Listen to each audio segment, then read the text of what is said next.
दुपारी पहाटेचा सुमार सगळीकडे धुलीवंदनाची तयारी सुरू होती. बीडमधील रामतीर्थ परिसरात राहणारा 22 वर्षांचा कृष्णा जालिंदर बोळे आपल्या मित्रांसोबत होळी आणि धुलीवंदन करून येतो असे सांगून घरातून निघाला. कोणाला ठाऊक होतं की आई वडिलांना मारलेली ही त्याची शेवटची हाक ठरेल. शिरूर रोडवर नागऱ्याची वाडीजवळ काळ दबा धरून बसला होता.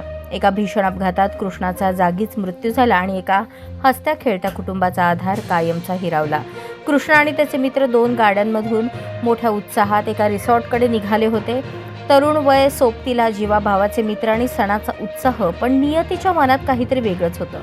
भयधाव कारवरचं नियंत्रण सुटलं आणि ती कार रस्त्याच्या कडेला एखाद्या खेळण्यासारखी 4 वेळा उलटली. गाडीचा अक्षरशः चक्काचूर झाला. गाडीत बसलेल्या कृष्णाला सावरण्याची संधीही मिळाली नाही.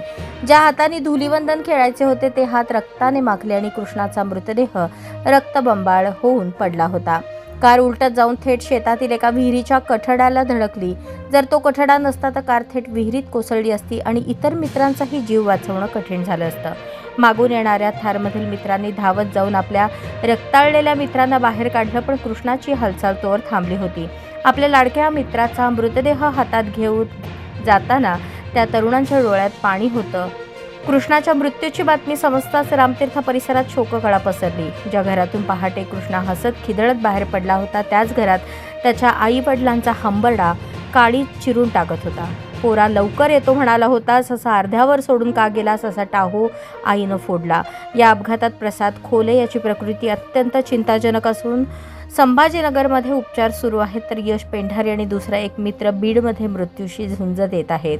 संपूर्ण जिल्हा आज त्या तरुणांसाठी प्रार्थना करत आहे.